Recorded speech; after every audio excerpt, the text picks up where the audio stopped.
भोंदूबाबा अशोक खरात याची सलग 13व्या दिवशी SIT कडून जी आहे ती कसून चौकशी सुरू आहे।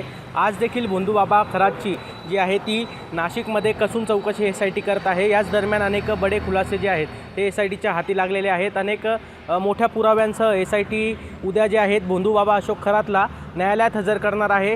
आज जी आहे त्याची पोलीस कोठडीची जी आहे जी दुसरा दिवस आहे आणि उद्या त्याला न्यायालयात हजर केले असता उद्या काय होतं हे बघणं महत्त्वाचं असणार आहे। मात्र याच चौकशी दरम्यान एक महत्त्वाची बाब जी आहे ती आता आपल्या समोर आलेली आहेत। आपण जर बघितलं तर भोंदू अशोक खरात याच्या मुलीची लग्नपत्रिका जी आहे ती आता आपल्या हाती लागलेली आहे। तृप्त बाला असं त्याच्या मुलीचं नाव असून त्याची लग्नपत्रिकेमध्ये अनेक मोठ्या दिग्गज लोकांचे जे आहेत ते नाव आहेत।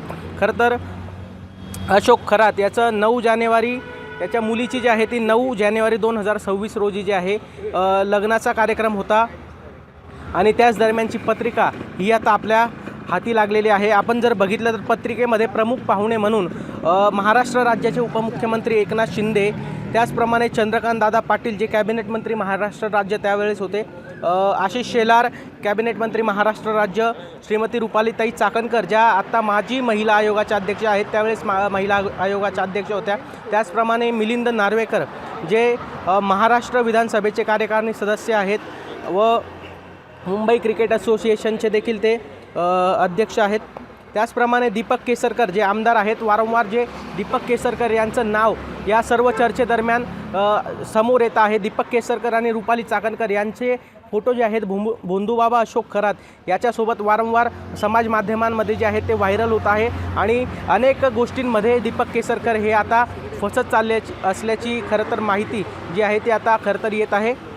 या सर्व दरम्यान ही पत्रिका जी आहे ती आता भोंदूबाबा अशोक खरातची समाज माध्यमांमध्ये व्हायरल होताना आपल्याला बघायला मिळते। आता याच चौकशी दरम्यान आता या बड्या नेत्यांचं नाव जे आहे ते आता भोंदूबाबा अशोक सोबत जोडलं जातं का हे बघणं महत्त्वाचं असणार आहे। कारण हे नेते जे आहेत महाराष्ट्रातले अनेक मोठे दिग्गज नेते आहेत, यांचं देखील यांच्यातल्या काही नेत्यांचं नाव जे आहे ते आत्तापर्यंत समोर आलेलं आहे।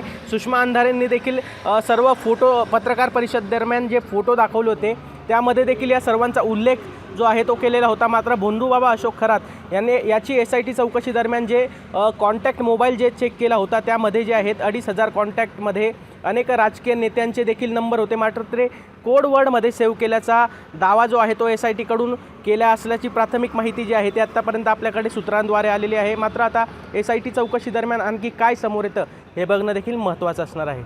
वैभव घुगे, LS मराठी, नाशिक।